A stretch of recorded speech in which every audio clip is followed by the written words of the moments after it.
Astaghfirullah. Bila orang tua kita berwasiat saja, seorang anak takut tidak melaksanakan wasiat. Bagaimana kalau yang berwasiat itu Nabi? Tentu harusnya kita seorang muslim lebih paham bagaimana wasiat Rasul untuk kita amalkan. Apa saja wasiat Nabi SAW? Ma'asyiral muslimat wal muslimin rahimani wa rahimakumullah. Wasiat yang pertama, pada Hajjatul Wada, Nabi SAW banyak mewasiatkan kepada kita, tapi saya pilih yang penting-penting saja. Semuanya penting, tapi kita akan memilih wasiat yang ada kaitannya dengan keseharian kita yang disampaikan Rasul kepada kita. Yang pertama, Nabi SAW mengingatkan kepada kita soal persatuan dan ukhuwah. Kata Nabi SAW, ayyuhan nas, inna rabbakum wahid, wa inna abakum wahid, kullukum min adam, wa adamun min turab. Wahai manusia, kata Nabi SAW, Rabb kalian satu, kemudian buyut kalian juga satu. Kalian semua turunan Adam, dan Adam tercipta dari tanah. Kemudian kata Nabi SAW, la fadla bainal arabi wal a'jam, walal aswad alal ahmar illa bitaqwallah. Tidak ada bedanya antara kalian, baik anda yang berkulit hitam atau berkulit putih, karena yang membedakan kalian hanyalah ketakwaan kepada Allah Subhanahu wa ta'ala. Kemudian Rasul membacakan ayat, inna akramakum indallahi atqakum. Sungguhnya orang yang paling mulia di antara kalian adalah orang yang bertakwa di antara kalian. Penggalan wasiat ini dari khutbatul hajah atau khutbah hajjatil wada ini, ada hal yang penting dalam poin ini. Apa itu? Tentang persatuan. Karena sekarang di tengah-tengah kaum muslimin sendiri banyak berpecah, tentu karena berbagai macam masalah. Jangankan urusan partai, urusan yang terkecil saja, kadang-kadang sesama pengurus masjid yang sudah jelas-jelas ngurus masjid, artinya ngurus ibadah, itu saja bisa pecah hanya gara-gara rebutan kapling dalam masjid. Artinya bahwa ketika orang tidak paham tentang makna persatuan, maka dia terjatuh kepada perpecahan. Dan perpecahan itu bahaya sekali, karena bisa melemahkan kaum muslimin. Kenapa sekarang kaum muslimin persis yang disabdakan Nabi SAW 14 abad yang silam? Kata Nabi SAW, hampir-hampir kalian dikerumuni musuh-musuh kalian, seperti nampan yang berisi makanan lezat, kemudian didatangi orang-orang yang kelaparan.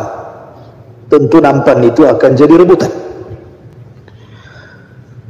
Maksud Nabi SAW bahwa nampan itu adalah kaum muslimin, dan orang-orang yang kelaparan yang merebut makanan dalam nampan itu adalah orang-orang kafir. Artinya bahwa di akhir zaman, kata Nabi, kaum muslimin akan diserang dari semua penjuru oleh orang-orang kafir. Ketika itu sahabat bertanya, Rasul, apakah karena jumlah kami sedikit zaman itu sehingga orang-orang kafir bisa menguasai kita? Kata Rasul, tidak. Bal antum yawma idzin katsir. Bahkan kalian banyak, jumlahnya lebih banyak dibandingkan jumlah mereka. Kemudian sahabat bertanya, lalu kenapa kita bisa dikuasai, dikepung dari berbagai macam penjuru? Kata Nabi SAW, karena di waktu itu orang-orang yang mengaku Islam sudah tersusupi penyakit wahan. Kemudian sahabat bertanya, apa itu wahan? Maka Nabi SAW mengatakan, hubbud dunya wa karahiyatul maut. Karena terlampau cinta kepada dunia dan takut akan kematian. Kalau orang sudah cinta dunia, inilah akar perpecahan. Orang kalau sudah rebutan dunia, pasti akan berpecah. Walaupun pada dasarnya orang berkumpul untuk akhirat. Contoh orang yang mendirikan lembaga pendidikan agama atau mendirikan sebuah masjid, berdirilah sebuah yayasan. Di awal perjuangan bagus-bagus saja karena lillahi ta'ala untuk dakwah. Tapi setelah pesantren besar, masjid pun sudah besar, kemudian sudah mulai berdatangan manusia di situ, mulai ratusan sampai ribuan orang yang datang ke situ, mulailah niat bergeser di situ. Ada yang mencari popularitas di situ, ada yang mencari keuntungan di situ, ada yang mencari keterkenalan di situ, dan macam-macam. Akhirnya mulai kerasak kerusuk, gesek sana, gesek sono gitu ya bahasanya. Maka terjadilah perpecahan. Itu di tubuh kaum muslimin dalam skala kecil. Bagaimana dalam skala besar? Dalam skala besar seperti umpamanya pemilihan pemimpin, itu kan skala besar. Ya. Terkadang kaum muslimin sudah mulai sikut sana sikut sini, entah apa masalahnya. Padahal tujuannya satu, hanya lillahi ta'ala, untuk Allah subhanahu wa ta'ala semata, tetapi kok bisa berpecah? Makanya Nabi SAW mengingatkan jauh-jauh hari tentang perpecahan ini. Bahaya, karena ini bisa melemahkan kaum muslimin. Ma'asyiral muslimin yang dimuliakan Allah Azza wa Jalla. Kemudian Nabi SAW menjelaskan tentang hakikat kemuliaan manusia. Karena Nabi SAW lihat banyaknya perpecahan itu karena antar suku, antar golongan, antar warna kulit, antar beda tabiat, dan begitu seterusnya. Makanya Nabi SAW tiadakan itu semuanya, bahwa dalam Islam kalian sama, tetapi yang membedakan itu bukan suku mana, bahasa apa, rasnya mana, bukan, tetapi yang membedakan kalian dan kemuliaan ada pada orang yang bertakwa di antara kalian. Makanya Nabi SAW mengingatkan soal kesamaan manusia di hadapan Allah, tetapi kemuliaan hanya ada orang yang bertakwa kepada Allah Subhanahu wa ta'ala. Lihat bagaimana sirah Nabi dan para sahabat Nabi SAW. Islam ini dia memuliakan orang yang mulia dan memuliakan orang terhina. Abu Bakar Siddiq radhiyallahu anhu orang mulia di tengah-tengah orang-orang Quraisy di masa jahiliyah sebelum masuk Islam. Ketika dia masuk Islam, Allah lebih muliakan lagi. Bahkan dijadikan khalifah kedua setelah Nabi SAW, dan dimuliakan sampai hari ini. Apabila kita menyebut Abu Bakar Siddiq, kita selalu taradi radhiyallahu anhu, dan memuji bagaimana infaknya, bagaimana ibadahnya, perjuangannya ke dalam Islam, selalu disebut sejarahnya. Itulah Islam memuliakan orang mulia. Dan Islam juga memuliakan orang terhina. Lihat Bilal bin Rabah. Bilal ini tidak ada nasab yang jelas. Dia seorang budak, tidak punya tampang, tidak punya kehormatan, bahkan tidak punya apapun, karena dia seorang budak bisa diperjualbelikan. Tetapi ketika dia dimerdekakan Abu Bakar Siddiq radhiyallahu anhu karena keimanannya, karena ketakwaannya, maka Bilal pun kemudian diangkat derajatnya oleh Allah Subhanahu wa ta'ala, dan disebut sampai hari ini namanya. Siapa yang tidak kenal Bilal? Walaupun kita tidak pernah melihat Bilal seperti apa, tetapi setiap ada orang azan pasti dikatakan mana Bilalnya, menunjukkan namanya haram, padahal Bilal itu orang terhina dulunya. Bahkan ketika Fathu Mekah, Nabi SAW yang pertama dipanggil itu adalah Bilal. Aina Bilal, di mana Bilal? Ketika pembebasan kota Mekah, di mana Mekah sudah dikepung oleh tentara kaum muslimin dan penduduknya ketakutan, bahkan Nabi SAW berdiri tegak kedua kalinya. Sebelumnya Rasul berdiri tegak di Bukit Safa dalam kondisi masih lemah, bahkan dicaci maki pamannya Abu Lahab sampai turun suratul Lahab. Sekarang Nabi SAW berdiri kedua kalinya dalam kondisi kuat karena Mekah sudah dikepung kaum muslimin. Bahkan Nabi SAW yang pertama kali memanggil, Aina Bilal, mana Bilal? Di mana Bilal? Rasul ingin menunjukkan kepada manusia, inilah orang mulia di antara kalian yang dulunya dihina. Kemudian Nabi mengatakan, ya Bilal, naiklah kau ke atas Ka'bah. Ka'bah itu tinggi, Bilal itu pendek. Macam mana bisa naik ke atas Ka'bah? Maka Nabi SAW memerintahkan Abu Bakar untuk diinjak punggungnya. Kemudian Umar juga disuruh untuk diinjak punggungnya oleh Bilal, sehingga Bilal kemudian naik kakinya ke punggung Abu Bakar, setelah itu naik ke punggung Umar, kemudian naik ke atas Ka'bah, dan itu disaksikan manusia. Bagaimana coba? Abu Bakar orang mulia, Umar orang mulia, bagaimana kemudian Bilal bisa menginjak punggung keduanya?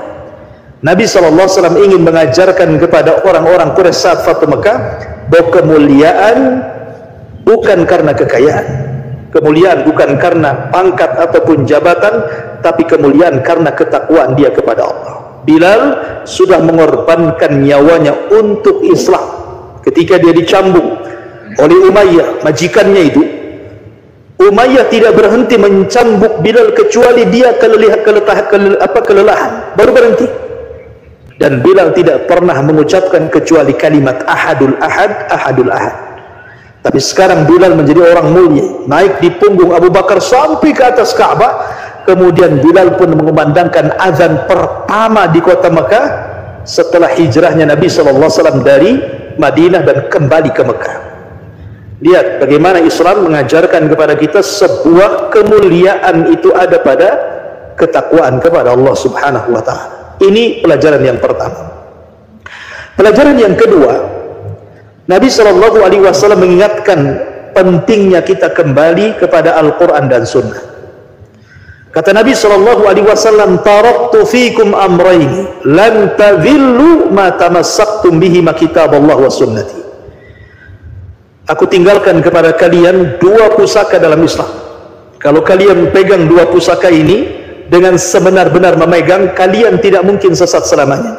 Kemudian Rasul mengatakan pertama Al-Quran dan yang kedua sunnah Nabi SAW. Ya, karena keduanya adalah hidayah Allah. Ketika Allah Subhanahu wa Ta'ala turunkan Adam dan Hawa dan juga iblis dari sorga menuju bumi,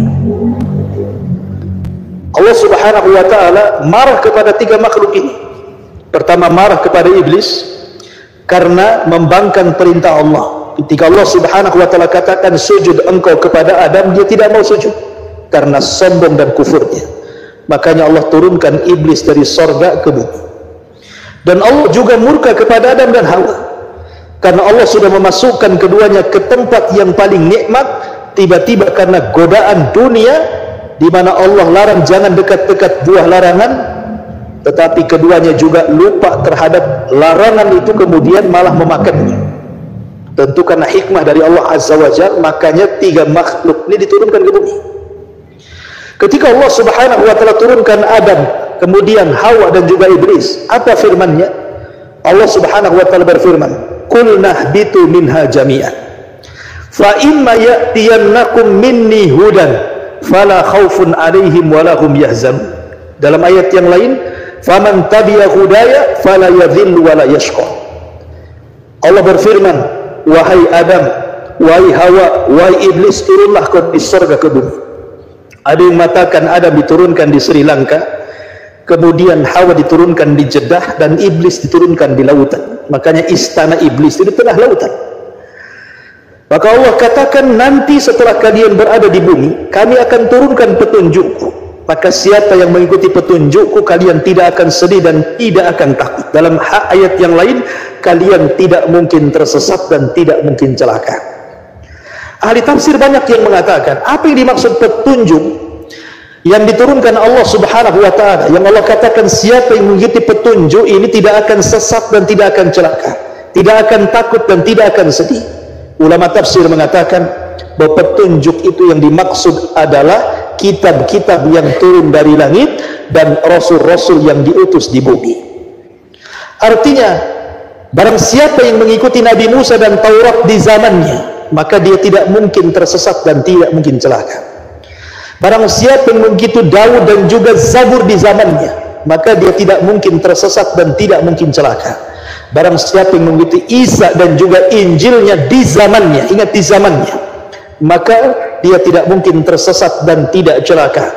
Maka barang siapa yang mengikuti Rasul, tentunya dia Rasul terakhir, karena zaman-zaman Musa sudah lewat.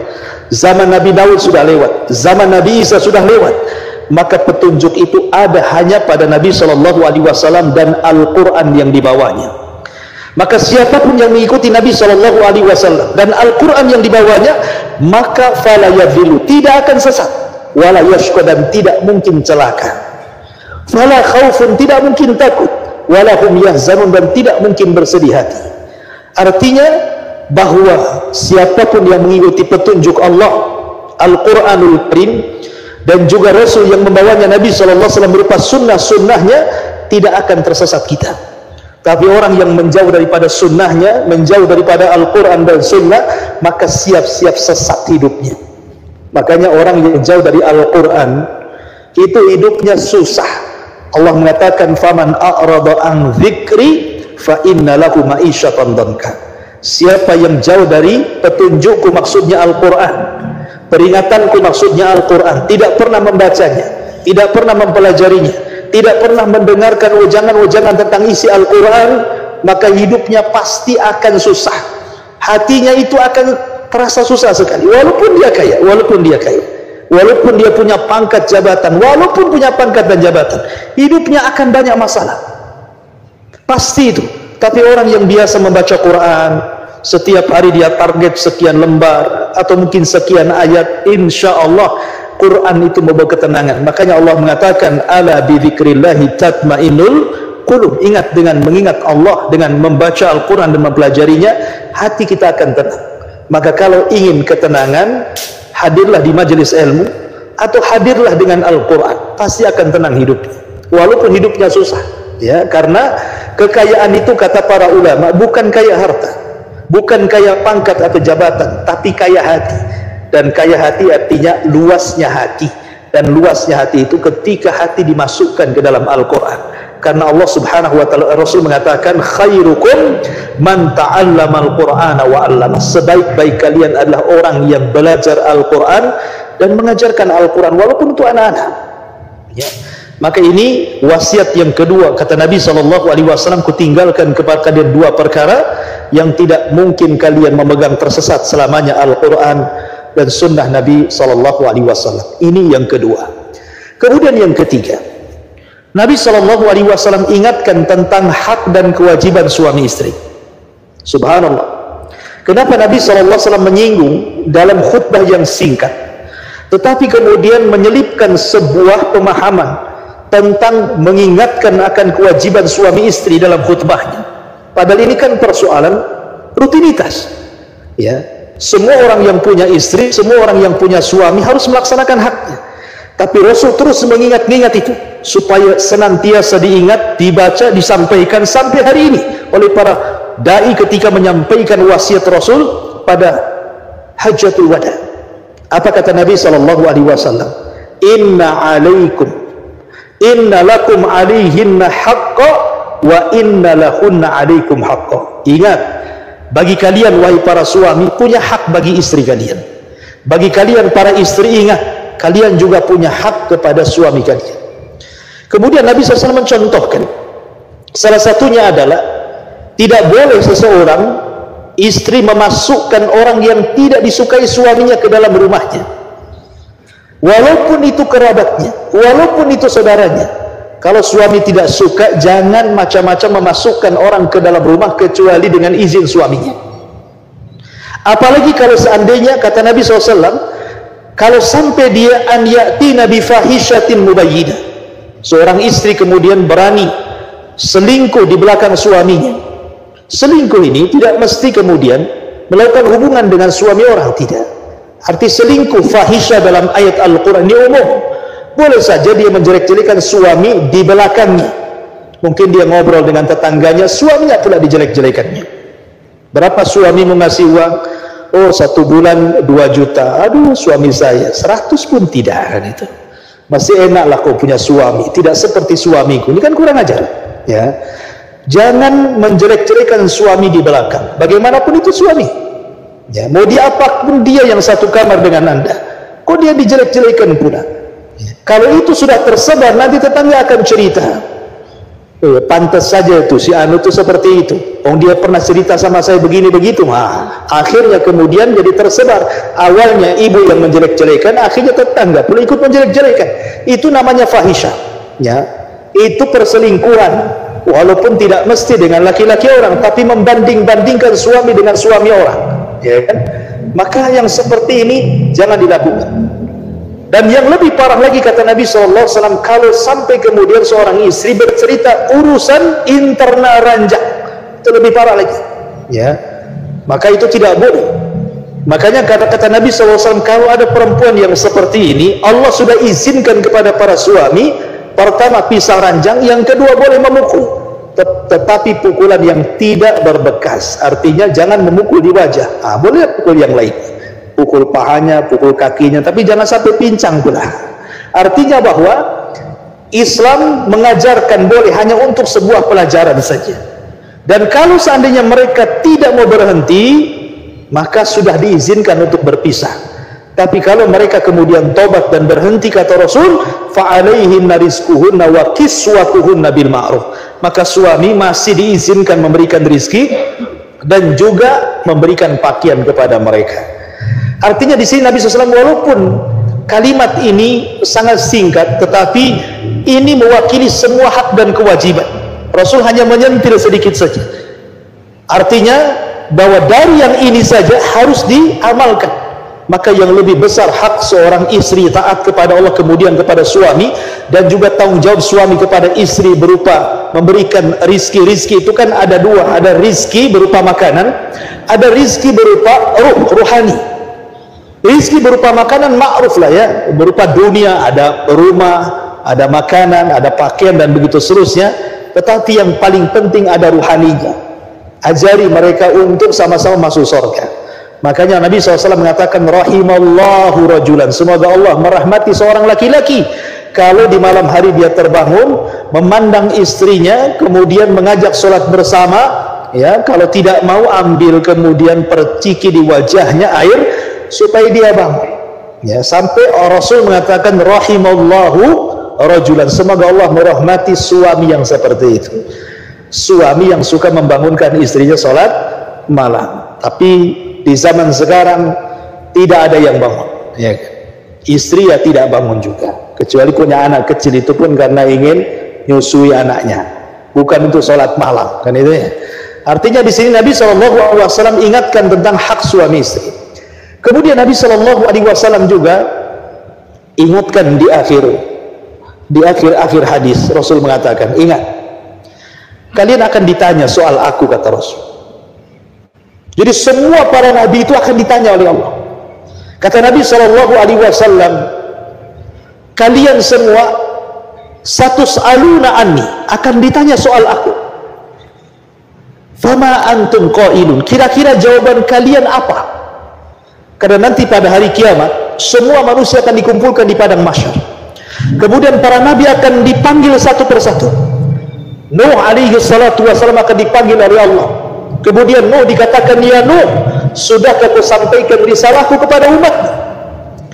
Maka Nuh alaihi salatu wassalam mengatakan, sudah ya Rabb. Maka Allah subhanahu wa ta'ala akan memanggil umatnya, wahai umat Nuh, betulkah Nuh menyampaikan risalahnya kepada kalian? Kata umatnya, kadzab, dusta wahai Rabb. Dia tidak pernah menyampaikan risalahnya kepada kami semuanya, dia dusta. Lihat bagaimana umat Nuh mendustakan Nuh. Maka Allah berbalik tanya kepada Nuh, Nuh, lihat umatmu mengingkari engkau sudah menyampaikan risalah kepada mereka. Kira-kira kau punya saksi tidak bahwa engkau sudah menyampaikan risalahnya kepada umatmu? Maka Nuh mengatakan punya. Maka Allah mengatakan siapa? Kemudian Nuh mengisyaratkan kepada Nabi SAW. Maka Rasul dipanggil di hadapan Allah. Kemudian Allah mengatakan, ya Muhammad, apakah engkau akan menjadi saksi kepada Nuh sementara jarak kamu dengan Nuh itu beratus-ratus tahun, berabad-abad? Macam mana engkau akan menyaksikan Nuh menyampaikan risalahnya?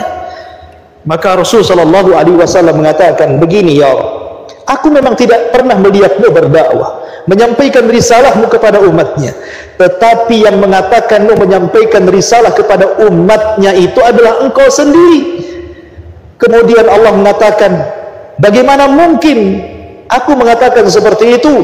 Maka Rasul mengatakan, ya, engkau sudah mengatakannya. Kemudian Nabi SAW membacakan suratun Nuh, bahwa sudah menyampaikan risalah kepada umatnya, maka selamat karena persaksian Nabi SAW.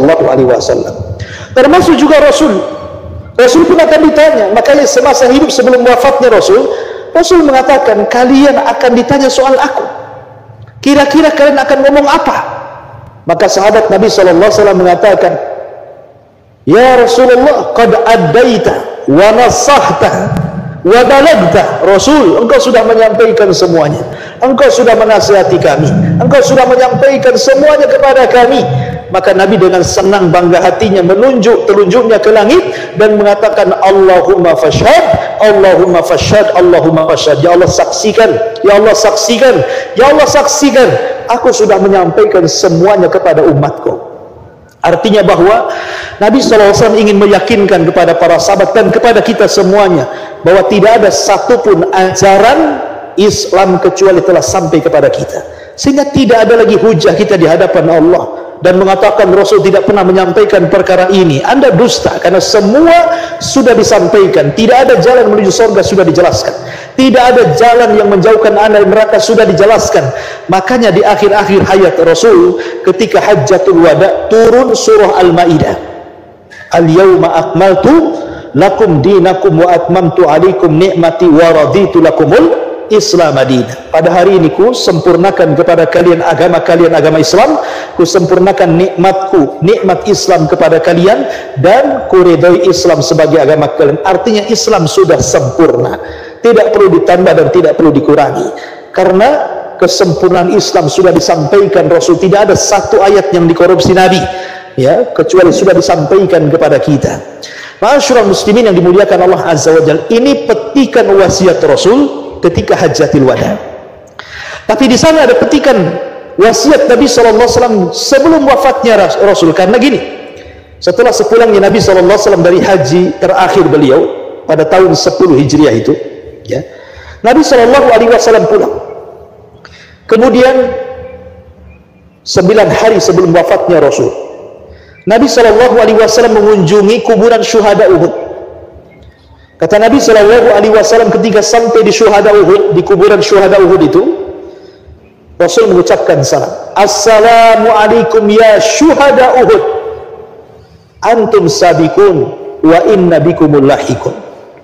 Keselamatan bagi kalian wahai syuhada Uhud, keselamatan bagi kalian wahai Hamzah, termasuk pamannya Rasul juga dikubur di Uhud, karena termasuk satu di antara 70 syuhada Uhud. Rasul pun mengucapkan salam kepada Hamzah pamannya yang merupakan singa Allah dalam peperangan.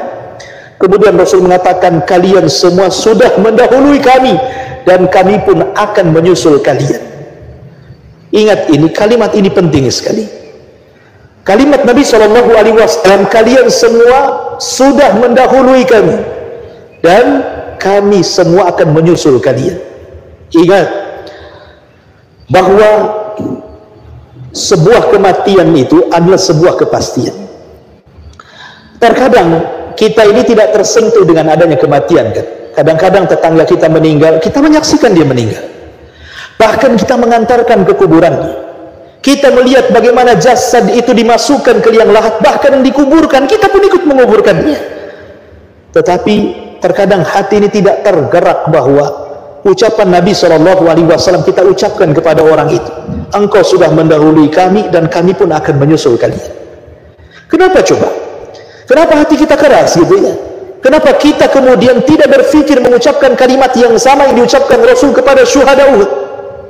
Karena hati kita sudah terpenjara dengan syahwat dunia, sehingga mengeras. Seolah-olah kita memandang orang mati itu kayak orang hidup saja. Seolah-olah dia masih hidup, belum meninggal, sehingga tidak tersentuh bahwa kita akan seperti dia gitu. Padahal Nabi SAW mengatakan seperti itu untuk menyentuh hati kita, bahwa setiap kita melihat orang itu meninggal atau melihat kuburan kaum muslimin yang sudah dikubur, maknanya kita diingatkan soal kematian, bahwa kalian itu telah mendahului kita dan kami juga akan menyusul kalian. Harusnya itu yang ditanamkan, supaya ketika kita lewat di kuburan, ziarah kubur, mengantarkan jenazah itu ada ibrah, supaya setelah itu ada kehidupan yang jauh lebih baik lagi, bahwa kita akan menyusul mereka. Kemudian yang kedua, ketika Nabi SAW mengingatkan soal syuhada Uhud, soal orang-orang yang mati syahid di Uhud itu, seolah-olah Rasul mengatakan, hei para sahabat yang masih hidup, yang ikut bersama Nabi, kalian sekarang ini sudah enak, kalian sudah bisa membebaskan kota Mekah, kalian sudah haji yang merupakan hajatul akbar, haji besar, 124.000 yang mengikuti haji Rasul itu. Kalian sudah enak, sudah merdeka, tidak ada lagi yang mengancam kalian, kalian tidak menyembah berhala lagi, kalian sudah masuk ke dalam tauhid semuanya, tidak ada lagi musuhi kalian. Itu berkat siapa kalau bukan karena mereka? Ya, jadi kesenangan kalian hari itu karena perjuangan mereka, para syuhada Uhud itu. Rasul ingin mengingatkan bahwa jangan pernah melupakan sejarah, bahwa kalian seperti itu karena jasa mereka. Ya, makanya kita juga hari ini kita bisa ngaji di tempat ini, kemudian Anda juga bisa bekerja dengan terang, Anda bisa mentauhidkan Allah, Anda bisa sholat di mana saja, Anda bisa melaksanakan sholat ini, itu karena siapa coba? Karena perjuangan Nabi SAW dan para sahabatnya. Darah mereka tumpahkan, waktu mereka habiskan, harta mereka curahkan hanya untuk perjuangan di jalan Allah. Tiba-tiba kita melupakan sejarah para sahabat, tiba-tiba kita melupakan sejarah Nabi yang sudah berdarah-darah untuk memperjuangkan Islam kepada kita, sampai ada orang yang tidak tahu sejarah, sehingga karena tidak tahu sejarah sekarang sudah enak, tiba-tiba berani mencela Nabi SAW, mencela nama Nabi SAW, mencela para sahabat Nabi SAW. Kalau bukan karena Allah kemudian mereka, kita sudah tidak tenang hari ini. Boleh jadi kita ini para penyembah berhala, boleh jadi kita bukan orang yang merdeka di atas tauhid, boleh jadi kita ini penyembah patung-patung dan penghuni neraka jahanam, khalidina fiha, yang akan dikekalkan di dalamnya. Artinya bahwa sejarah itu jangan pernah dilupakan. Makanya Rasulullah SAW memandang para syuhada Uhud itu seolah-olah mengingatkan karena jasa mereka lah kita jadi seperti ini, maksudnya. Alhamdulillah. Ya. Makanya kita heran kalau di zaman sekarang kemudian ada orang yang berani mencela nama Nabi SAW, disandarkan dengan minuman keras umpamanya, dibuat karikatur. Bahkan ada yang mencela para sahabat, mengatakan Abu Bakar, Umar kafir dan begitu seterusnya. Anda tidak ingat bagaimana perjuangan mereka, darah mereka cucurkan untuk kita, ya kan? Oleh karena itulah maka pentingnya kita itu jangan pernah melupakan sejarah, termasuk sejarah bangsa kita juga kan. Dulu yang memerdekakan Indonesia ini siapa kalau bukan kalimat takbir, kalau bukan para ulama dan para santri kan begitu kan. Terkadang setelah kita merdeka dilalaikanlah pula jasa-jasa mereka, tidak dihormati mereka, dan cenderung dilupakan, kemudian membuat sekehendaknya dihancurkan negara ini dengan dirusak moralnya. Ma'asyiral muslimin yang dimuliakan Allah Azza wa Jalla. Maka Nabi SAW mengingatkan soal sejarah. Kata Rasul SAW, Assalamualaikum ya syuhada Uhud. Keselamatan bagi kalian wahai syuhada Uhud, kalian sudah mendahului kami pun akan menyusul kalian. Kemudian Rasul pulang. Di tengah jalan Nabi SAW tiba-tiba menangis. Sahabat heran. Kemudian sahabat bertanya, Rasul, kenapa anda menangis? Kata Nabi SAW, wadidtu an alhaq bi ikhwani. Aku rindu ingin berjumpa dengan kawan-kawanku. Sahabat heran dan mengatakan, awalasna ikhwanuka ya Rasulullah. Rasul, kami kan kawan-kawan, kami ada di samping, kami tidak akan meninggalkan diri. Tapi Rasul mengatakan, lah, kalian bukan kawan-kawanku, walakin akan tetapi kalian itu ashabi, sahabatku. Lalu sahabat bertanya, lalu siapa yang dimaksud anda kawan-kawan anda wahai Rasul? Maka Nabi SAW dengan menangis mengatakan, ikhwani alladzina yarawna min alladzina yu'minuna bi wa lam yarawni. Mereka lah orang-orang yang tidak pernah melihatku, sama sekali tidak pernah melihat Rasul, tapi mereka yakin dengan aku, beriman dengan aku, dan masuk Islam kepada agama yang kubawa. Mereka lah yang dimaksud Rasul adalah kita-kita ini. Tidak pernah melihat Rasul, tapi kita masuk Islam. Kita yakin Nabi kita Muhammad, agama kita Islam, Tuhan kita Allah. Lah, Nabi SAW merindukan kita. Ini kan Rasul merindukan kita. Aku rindu ingin berjumpa dengan kawan-kawanku, kata Rasul. Sehingga sahabat bertanya, kami loh kawan-kawanmu. Bukan, kalian itu sahabatku. Kawan-kawanku itu adalah orang yang tidak pernah berjumpa denganku tapi beriman dengan aku. Rasul rindu dengan kita, tapi kita tidak pernah rindu dengan Nabi. Aneh gitu ya. Rasul merindukan kita. Makanya pada hari kiamat, semua para nabi mengucapkan nafsi-nafsi, urus diri kalian, urus diri kalian. Tidak ada yang sanggup menolong kita, mulai daripada Adam, Ibrahim, Nabi Musa, sampai kepada Isa mengatakan nafsi-nafsi, urus diri kalian, urus diri kalian. Kecuali Nabi SAW mengatakan ummati, ummati, ya Rabb selamatkan umatku, ya Rabb selamatkan umatku. Artinya Nabi SAW rindu kepada kita itu sejak di dunia sampai kelak di akhirat. Sampai-sampai ada umatnya yang melintasi titian Siratal Mustaqim, Rasul berada di ujung tuh. Sambil Rasul berdoa kepada Allah, karena pada hari itu tidak ada yang bisa bicara kecuali Nabi.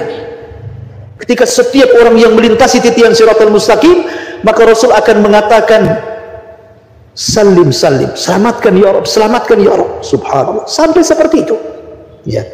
Rasul rindu kepada kita, tapi kita tidak pernah rindu kepada Nabi SAW.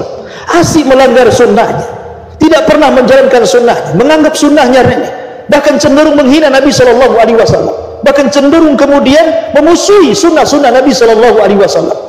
Tidak bangga punya Nabi namanya Muhammad SAW. Tidak bangga bahwa Nabi kita akan memberikan syafaat kelak pada hari kiamat. Harusnya kita punya kerinduan. Makanya pentingnya belajar sejarah itu supaya tertanam bagaimana perjuangan Nabi. Karena orang yang tidak pernah kenal sejarah tidak akan pernah rindu kepada para pendahulu kita yang sudah menorehkan sejarah untuk kita semuanya. Makanya Nabi SAW mengajarkan kepada kita soal kerinduan. Harusnya kita rindu kepada Rasul. Rindu dengan mempelajari sejarahnya, bagaimana Rasul SAW mendoakan kepada kita. Semua para nabi sudah memberikan doa terbaiknya, karena setiap para nabi itu punya satu doa yang mustajab, dan semua para nabi sudah berdoa di dunia untuk umatnya kecuali Nabi. Nabi tidak mau mengeluarkan doa pamungkasnya, tapi Nabi sengaja menyembunyikan doa itu untuk umatnya kelak pada hari kiamat. Sampai menyembunyikan doa Rasul untuk kita loh, untuk siapa lagi, ya kan? Masyarakat muslimin, makanya sayang kalau zaman sekarang kemudian orang tidak kenal sejarah Nabi itu melampau, terlalu naif bagi saya, ya. Terlalu naif, kok tidak kenal sejarah, tidak kenal siapa Nabi, siapa istrinya, siapa pamannya, bagaimana sejarahnya gitu kan. Tetapi kalau sudah artis, selebritis, wah paling paham sampai ke siapa dia, siapa suaminya, cerainya tanggal berapa, siapa selingkuhannya, la haula wala quwata illa billah. Bisa hafal dia, tanggal nikahnya nggak diundang pun dia tahu, ya kan? Sampai seperti itu, ya. Kenapa kita lebih memahami gitu ya? Demah tokoh-tokoh yang nggak jelas, memberi syafaat pun tidak. Yang ada tontonannya gibah semuanya, kita tonton bisa 24 jam loh kita itu. Tonton orang-orang yang gak jelas itu, sholat pun tidak, ngumbar aurat sudah iya, tapi kok bisa digandrungi, ya. Didoakan pula. Tengok kalau YouTube selebritis doanya macam-macam, bukan didoakan dapat hidayah, mudah-mudahan ditutup auratnya, mudah-mudahan sholat, tidak, doanya macam-macam, bukan itu arah doanya itu, ya.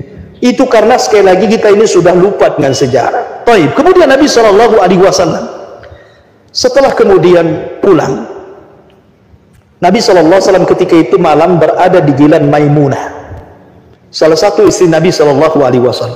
Rupanya ketika Rasul menginap di malam giliran Maimunah itu, rupanya disitulah Rasul sakit parah. Rasul sakit parah. Maka Nabi SAW sudah terasa tuh kayaknya dia sudah dekat ajal. Maka dia mengatakan kepada Maimunah, wahai Maimunah, panggillah istri-istriku semuanya. Semua istri Nabi dikumpulkan di rumah Maimunah. Kemudian Rasul mengatakan, sudahkah kalian mengizinkan diriku menginap di kamar Aisyah radhiyallahu anha? Padahal malam itu bukan giliran Aisyah. Kenapa Rasul sangat cinta dengan Aisyah radhiyallahu anha?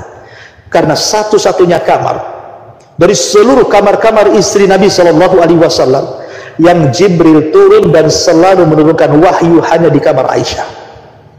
Istri Nabi banyak, tapi tidak pernah turun wahyu di kamar-kamar istri yang lain. Hanya di kamar Aisyah saja Jibril mau turun. Makanya kenapa Nabi SAW memilih di kamar Aisyah radhiyallahu anha? Saya katakan kamar karena Rasul tidak punya rumah. Rasul itu hanya kamar-kamar saja. Satu petak kamar, satu petak, kayak kos-kosan lah bahasa kitanya, ya. Makanya Nabi SAW mengatakan kepada istri-istrinya, izinkan aku malam ini menginap di kamar Aisyah radhiyallahu anha. Maka semua istri-istrinya setuju, tapi Rasul kan tidak sanggup jalan. Akhirnya Ali radhiyallahu anhu dan Abbas, Fadl bin Abbas radhiyallahu anhuma, kemudian memapah Nabi SAW sampai di kamar Aisyah radhiyallahu anha. Ketika Ali dan Abbas membopong Rasul dari kamar Maimunah ke kamar Aisyah, kan otomatis lewat luar. Sahabat melihatnya, sudah letih, tersebarlah isu bahwa Nabi SAW sakit parah. Maka semua pada datang dari penjuru kota Madinah, semua tersebar berita itu sangat mudah. Rasul sakit parah, Rasul sakit parah. Semua datang. Kemudian berjubel di masjid Nabi SAW yang notabene masjidnya itu kopel dengan kamar Aisyah radhiyallahu anha, sehingga kegaduhan para sahabat terdengar sampai kamar Aisyah, kan? Karena memang kopel dengan masjid. Ya. Ada yang menangis, ada yang macam-macam gitu, sampai kemudian kegaduhan para sahabat ini masuk pula ke kamar Aisyah radhiyallahu anha. Nabi SAW merasa risih. Kemudian bertanya kepada Aisyah, ada apa dengan mereka? Maka Aisyah radhiyallahu anha mengatakan, ka'annahum takhafuna 'alaika ya Rasulullah. Seolah-olah mereka mengkhawatirkan dirimu wahai Rasul. Ketika Nabi SAW melihat ada kekhawatiran di para sahabat, maka Rasul meminta agar Ali dan Fadl datang membopong Rasul dan ingin berhadapan dengan para sahabatnya. Dan itu detik-detik terakhir. Akhirnya kemudian Nabi SAW dibopong oleh Fadl dan juga Ali radhiyallahu an menghadap para sahabat yang sudah berkumpul di Masjid Nabawi. Kemudian dengan lunglainya Rasul naik ke atas mimbar, dan itu wasiat terakhir. Rasul tidak pernah berwasiat setelah ini. Kemudian Nabi SAW naik ke atas mimbar, kemudian melihat para sahabat yang sudah mulai mengkhawatirkan diri. Apa kata Nabi SAW? Ayyuhan nas, wahai manusia, kata Rasul, wallahi mal faqra ahsya alaikum. Demi Allah, bukanlah kefakiran yang aku takutkan menimpa kalian. Bukan. Aku nggak takut kalian miskin sepeninggalku gitu.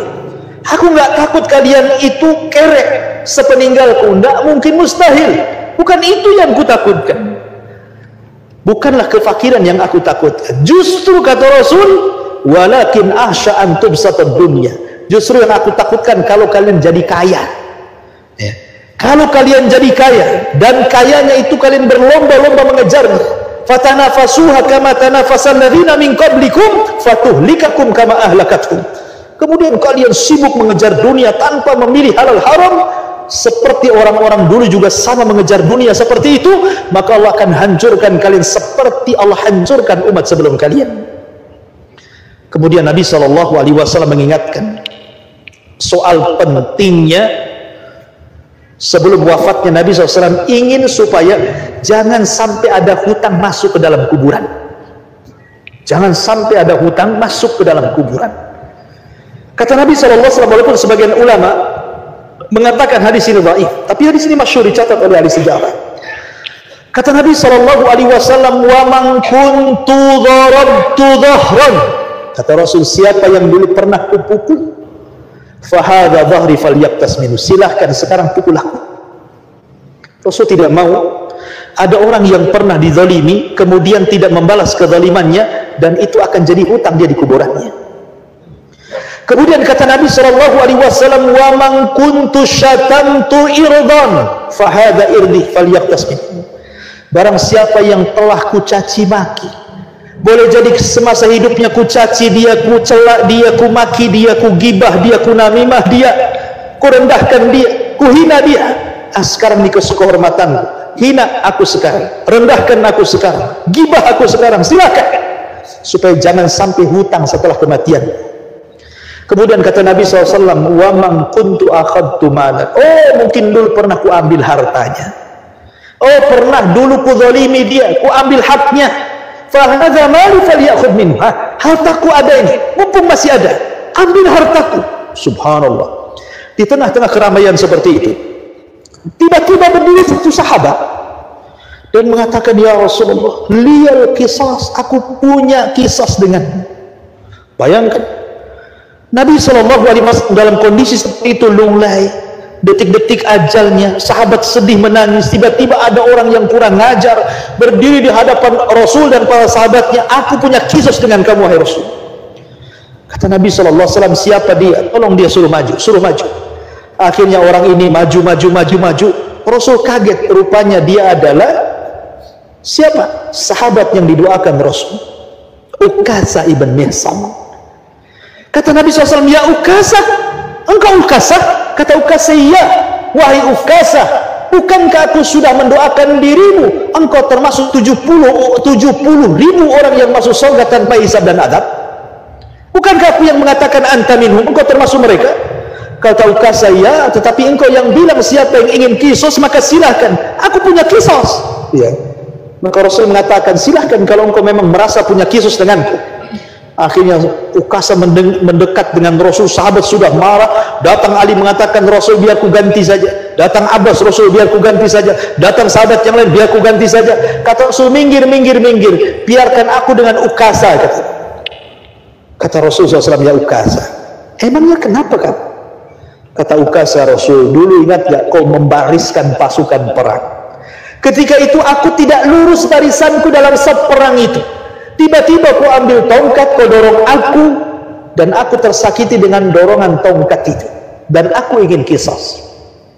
Sahabat makin marah kepada Ukasah. Masa dalam kondisi seperti ini Ukasah berani kepada Rasul? Akhirnya Rasul mengatakan, datangkan tongkat, berikan kepada Ukasah. Akhirnya diberikan tongkat itu kepada Ukasah. Kemudian Ukasah mengatakan, Rasul, dulu waktu kau dorong perutku, aku tidak pakai baju. Karena bajunya orang bukan kayak pakai ihram begitu saja kan. Bukan kayak antum ada kancing gini. Ya. Maka Rasul membuka tuh baju ihramnya itu. Bayangkan, sahabat makin emosi ini kan, makin kurang ajar di Ukasah ini. Ya. Ketika hampir disabetkan lu, langsung tiba-tiba kemudian tongkat itu dilempar dan Ukasah pun memeluk Rasul SAW, kemudian menangis, ya Rasulullah, sesungguhnya aku hanya ingin kulit perutku terakhir bersentuhan dengan kulit perutmu. Kemudian para sahabat menangis dan Ukasah pun duduk. Ya. Nabi SAW melanjutkan khutbahnya. Kemudian Nabi SAW mengatakan, wahai manusia, kata Rasulullah, inna allaha khayyara abdan bainama indallah wa baina fid dunya wa baina ma indallah. Sesungguhnya Allah sudah memilih seorang hamba antara tinggal di dunia ataukah dia kembali ke hadapan Allah Azza wa Jalla. Sahabat tidak paham bahasa ini. Semua sahabat hanya melongo mendengarkan bahasa ini, kecuali Abu Bakar. Abu Bakar paham rupanya dengan bahasa ini. Maksudnya Allah memilih seorang hamba di sini maksudnya dirinya sendiri gitu ya. Abu Bakar paham, tiba-tiba menangis kemudian berteriak-teriak dan mengatakan, fadainaka bi abaina, fadainaka bi ummahatina, fadainaka bi amwalina, fadainaka bi arwahina ya Rasulullah. Rasul, biar kutebus dengan ibu kami, bapak kami, harta kami, anak kami, ruh kami, agar engkau tidak meninggalkan kami. Kemudian sahabat mengatakan, Abu Bakar, biarkanlah Rasul berceramah. Kenapa kau potong-potong ceramahnya? Abu Bakar terus ngomong seperti itu. Tapi Rasul SAW paham kondisi perasaan Abu Bakar. Kemudian mengatakan kepada manusia, biarkan Abu Bakar bicara, biarkan Abu Bakar bicara, biarkan Abu Bakar bicara. Ngapain kalian resih dengan Abu Bakar? Mungkin bahasa kita seperti itu. Kemudian Rasul mengatakan, sesungguhnya kalian semua punya kebaikan, aku sudah membalasnya, kecuali Abu Bakar, aku tidak bisa membalasnya. Semua pintu masjid ini tertutup bagi kalian, kecuali pintu untuk Abu Bakar kubuka. Karena tidak ada manusia yang lebih aman hartanya dibandingkan Abu Bakar kepada aku. Rasul membela Abu Bakar. Kemudian setelah itu Nabi SAW kemudian menceritakan banyak wasiat yang luar biasa di detik-detik wafatnya Rasul. Itu sakitnya parah. Nabi SAW itu waktu itu tinggal beberapa saat sebelum meninggal. Apa kata Rasul? As-salatu salat wa ma malakat aiman. Salat kalian, jaga salat, jaga salat, dan jaga budak-budak saya, kalian lindungi mereka. Subhanallah. Dalam detik-detik Nabi SAW sudah sakaratul maut. Nabi merasakan sakit yang jauh lebih sakit dibandingkan kita sakit. Nabi SAW masih mengingatkan sholat kepada kita, loh, bayangkan. Padahal dalam kondisi Rasul sudah sakaratul maut itu. Tapi Nabi SAW mengatakan as-salatu salat kalian la haula wala quwata illa billah. Dalam kondisi seperti itu Rasul mengingatkan salat, menunjukkan bahwa salat itu penting gitu kan. Persis seperti Umar bin Khattab radhiyallahu anhu saat ditusuk oleh Abu Lu'lu' al-Majusi, kemudian detik-detik wafatnya Umar sampai bertanya kepada manusia, asallan nas, apakah manusia sudah salat? Kata Umar, kata para sahabat, sudah wahai Amirul Mukminin. Kemudian Umar mengatakan, la hadda fil Islam liman taraka shalah. Tidak ada bagian dalam Islam orang yang meninggalkan salat. Lihat, Rasul detik-detik wafat masih pula mengingatkan salat kepada kita. Itu detik wafat loh ya. Umar juga sama, detik-detik wafat masih mengingatkan salat. Kita loh tidak pernah diingatkan dengan kalimat ini. Kita ini tidak pernah sadar bahwa Rasul di detik-detik wafatnya berwasiat sholat, kita pula meninggalkan sholat. Abu Hurairah radhiyallahu anhu, sahabat terbanyak meriwayatkan hadis kepada kita loh. Abu Hurairah itu tidak ada sahabat yang meriwayatkan di atas 5.000 hadis kecuali Abu Hurairah radhiyallahu anhu.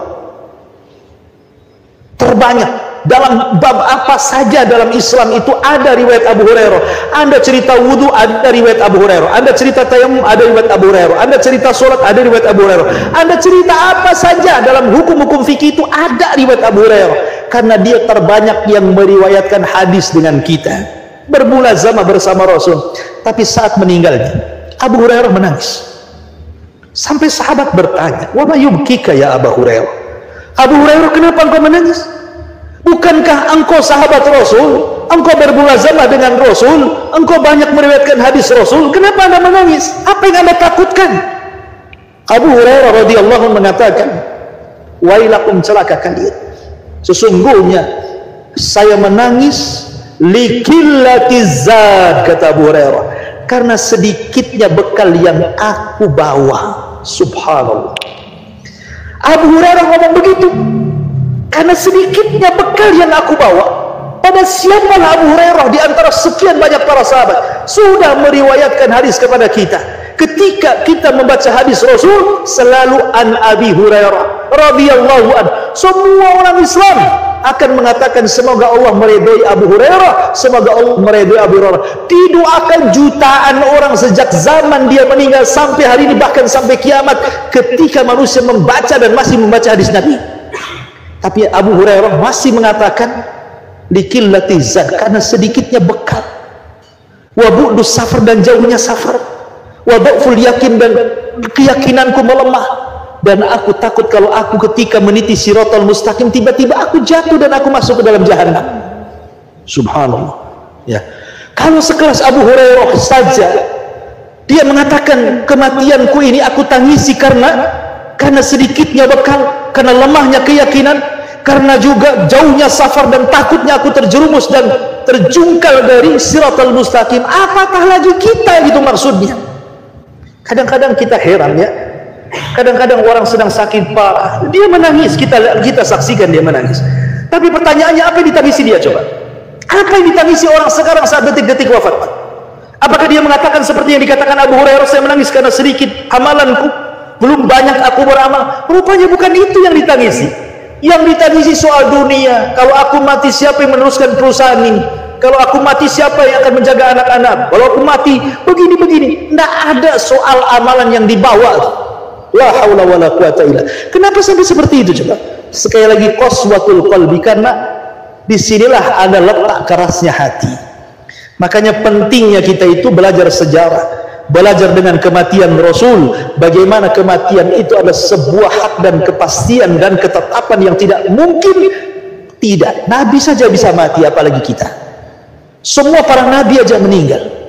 Yang jahat mati, yang baik mati. Nabi mati, umatnya juga mati. Oleh karena itulah maka kematian sebuah kepastian, jadilah ibrah, pelajaran. Makanya yang laki-laki rajin-rajinlah ziarah kubur supaya ingat kematian. Ya. Yang perempuan ingat-ingatlah kematian. Boleh sekali-kali ziarah kubur, tapi tidak boleh sering bagi perempuan. Yang jelas bahwa kematian Nabi SAW sebenarnya ibrah yang luar biasa, banyak kita petik pelajaran.